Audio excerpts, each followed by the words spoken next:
반갑습니다. 경자입니다. 오늘은 다음 주에 청약하는 나노팀이라는 종목을 미리 보겠습니다.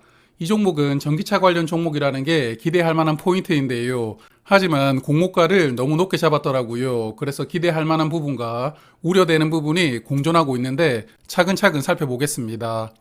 2월 4주차인 다음 주는 저는 4종목 청약을 주목하고 있는데요. 먼저 20일 월요일부터 나노팀, 바이오인프라, 삼성스펙 8호가 같이 청약을 합니다. 그래서 이 세 종목은 환불기간이 이틀이고요. 그리고 주 후반부에는 자람테크놀로지가 청약을 하는데요. 원래 이 기간에는 블루포인트 파트너스라는 종목이 같이 청약하는 일정이었는데 그 종목은 3월로 청약을 연기를 했습니다. 그래서 다음 주에는 일반 종목이 3개, 스펙 하나, 이렇게 4종목을 관심을 가지고 있습니다. 자, 그럼 어떤 기업인지부터 살펴보면서 시작해 보겠습니다. 나노팀은 열 관리 소재를 생산하고 있는데요. 배터리가 탑재되는 전기차나 가전제품은 열 관리가 무척 중요하죠. 열 관리가 잘 되지 않으면 결국 화재로 이어집니다. 큰 위험이 생길 수도 있거든요. 그래서 배터리 성능을 개선시키는 것도 아주 중요하지만 이런 배터리에서 발생되는 열들을 잘 관리하는 것도 아주 중요한 분야라고 생각을 합니다. 이런 방열 소재는 배터리와 기체 사이에 이렇게 얇게 도포가 되면서 열을 분산시키는 역할을 한다는데요. 고체 형태를 개패드라고 부르고 액체 형태는 개필러라고 부릅니다. 고체는 두께나 사이즈가 규격화되어 있기 때문에 빠른 공급이 장점이라고 하고요. 액체 형태는 유연한 특성을 가지고 있기 때문에 복잡한 구조에 용이하다고 합니다.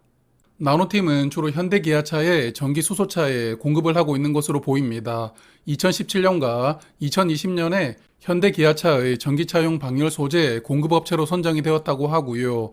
그래서 현재는 현대모비스나 LG화학에 소재를 공급하면 거기서 최종적으로 현대기아차에 납품을 하는 이런 프로세스라고 생각이 됩니다. 그래서 이 종목은 현대기아차 판매량에 따라서 실적이 많이 좌우된다고 보는데요. 전기차가 계속 보급이 확대되면서 판매 대수도 꾸준히 늘어나는 것으로 전망이 되고 있죠. 증권신고서의 전망치를 보면 시장 점유율은 6%대에서 조금씩 늘어나지만 판매 대수는 22년 대비 25년에는 약 3배 정도 늘어나는 것으로 전망이 되고 있습니다. 하지만 나노팀의 미래가 긍정적이지만은 않습니다. 차세대 2차 전지로 개발하고 있는 전고체 배터리가 상용화가 되면 방열 소재 시장은 급격하게 축소가 될 수 있다고 합니다. 전고체 배터리는 기존의 리튬이온 배터리에 비해서 안정성이 높은 게 특징인데요. 열 관리 솔루션이 덜 중요해진다, 뭐 그런 논리입니다. 아마 몇 년 있으면 전고체 배터리도 상용화가 될 텐데요. 그래도 시장에서는 전고체 배터리와 리튬이온 배터리가 혼용해서 사용될 것으로 전망하고 있습니다. 아무래도 전고체 배터리가 초기 가격이 많이 비싸겠죠. 그래서 나노팀의 주력 사업은 전기차의 보급 속도에 따라서 회사도 같이 비례해서 성장을 할 수 있겠지만 전고체 배터리가 등장하는 시점부터는 회사의 성장이 약간 애매해질 수 있겠다, 이렇게 생각이 듭니다. 하지만 이런 일들이 당장 2, 3년 안에 벌어지지는 않는 일들이거든요. 그래서 청약하는데 크게 고려하지는 않으셔도 될 것 같습니다. 나노팀은 22년 3분기 기준으로 매출액은 266억 원이었고요. 연환산해 보면 약 350억 원 정도 나옵니다. 매출액은 매년 크게 늘어나고 있고요. 다만 영업이익이 전년 대비 약간 감소할 것으로 보이는데 증권신고서에서는 원재료인 실리콘 가격이 급등을 해서 영업이익이 감소를 했다, 이렇게 이야기를 하더라고요. 그래도 이익률을 보면 두 자릿대 이익률을 보여주고 있죠. 실적과 성장세는 전반적으로 양호한 종목이라고 생각이 됩니다. 자, 그럼 미래도 어느 정도 기대가 되고 실적도 좋은데 제가 서두에 공모 가격이 문제가 있다고 말씀을 드렸죠. 자, 이 종목도 욕심을 많이 부렸습니다. 일단은 23년 추정 순이익을 적용을 했는데요. 올해 이익이 127억 원 정도 나온다고 예상을 했으니까 22년보다는 2배 이상 실적이 늘어난다고 추정을 한 것이고요. 거기다가 유사기업 PER은 31.5 정도가 적용이 되었습니다. 현재 2차전지 종목들의 밸류에다가 본인들의 실적은 미래 실적을 반영을 했으니까요. 주관사가 좋아하는 뻥튀기를 했다고 볼 수가 있습니다. 자, 그러면 왜 뻥튀기인지 한번 봐야겠죠. 2차전지 양극재 종목 중 쌍두마차인 LNF는 2월 13일 주가 기준으로 PER은 31배였습니다.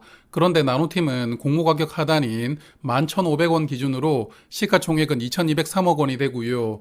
본인들이 예상했던 22년 이익은 52.5억 원이었습니다. PER을 계산해보면 42배가 되거든요. 자, 그래서 이 회사는 LNF보다 밸류를 더 높게 책정을 하고 등장을 했는데요. 나노팀은 본인들이 LNF보다 성장세가 더 가파르다고 생각을 하겠지만 저는 2차전지 4대 소재 중에서 가장 중요한 양극재를 생산하는 LNF보다 더 빠르게 성장할 수 있을지 모르겠습니다.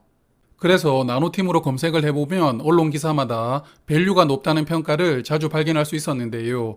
제이오처럼 현재 실적이 적자이지만 미래 기대감으로 몸값을 4천억 원 정도 산정한 종목도 있었지만 그래도 나노팀의 밸류는 합리적이지는 않다고 보입니다.